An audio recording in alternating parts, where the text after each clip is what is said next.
You don't fight. Your friend fights. She's not here anymore. You follow the rules, you become an officer. We're the only thing holding this all together.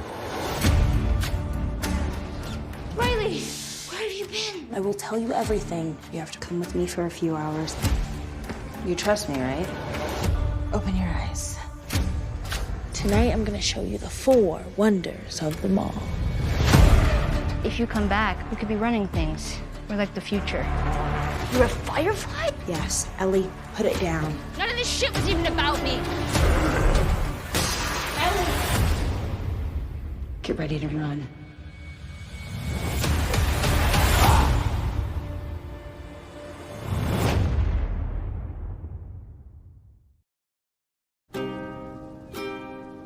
Trying to save somebody and then failing is a terrible feeling. And it is, in fact, the feeling that Joel finds himself soaking in now, every day, because he's panicked that it's going to happen to him again.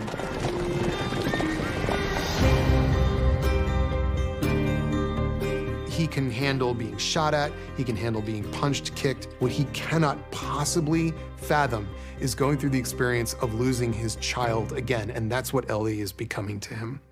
Ellie doesn't make relationships easily, mainly because the relationships she has built have been cruelly taken away from her. That's where Joel and her are the same. What's incredible was to be able to explore things that I think are very much a part of the experience of the game, but you can expand on. You're not gonna scare us. Scared him? One of those things is the internal life of these characters. With the show, there was this addition of like, he's having a physical reaction to that. He can't breathe, his chest hurts. It's a combination of his age, but also all the events that have just happened. Are you dying? And his connection to Ellie. He's just so scared. And Ellie doesn't quite understand what's happening with him. Joel just feels like he needs to save everyone around him. Joel has this goal where he thinks he needs to go save his brother.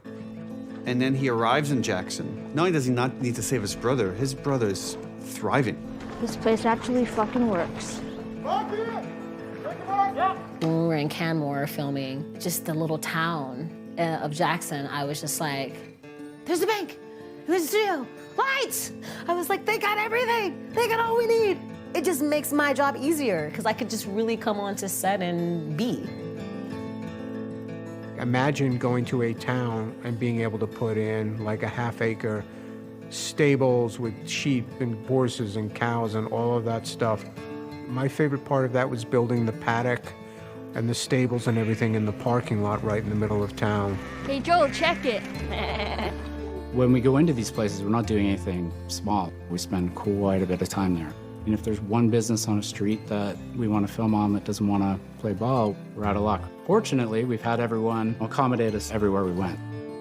Jackson, it's this beautiful community.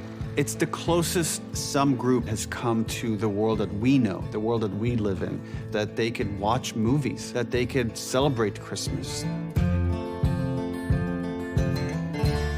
I'm sorry about your kids. It's okay. And kid, just Kevin. Sarah was Joel's daughter. There's this beautiful moment where Joel stumbles outside and he thinks he sees his daughter. We love the idea that for a moment he would think, just for a moment, and then he would see her with her daughter and he would think, that's what I would have. We always try to keep her spirit in the scene. I think it's always a ghost in the room between Joel and Tommy. I'm failing in my sleep. It's all I do. It's all I've ever done. It's fail. Anybody who's like grieving or who've lost a child, everybody goes through that path differently. With Maria, I think she poured into the people because that's what she had. And I think Joel kind of just imploded. Like, I just feel like he just went into himself. But it is different to see how Maria and Joel both handle those losses very, very, very, very differently. I've lost people too. You have no idea what loss is. And that scene is perhaps the most famous scene from the game. We did it almost exactly. We changed a few things here and there. The general execution of it was something that I thought was important we stick to exactly. Everybody I have cared for has either died or left me. Everybody fucking except for you! Me and Pedro, both of us really felt the pressure of that. And when you feel too pressured in something, when you've created that for yourself, it can be hard to perform how you want to. Yeah, no, I had sleepless nights over that scene. I didn't envy them, so trying to like do a scene that like exists in the game and is like seared into people's mind, and they made it their own, and it's just as beautiful. Ellie admits she's afraid and that he makes her less afraid. And what Joel does not tell her is she makes him more afraid. That when you care about something or someone, that's when the fear happens. Joel? Joel, no, shit! Ellie's biggest fear is definitely ending up alone. Joel, open your eyes. Open your eyes. I can't fucking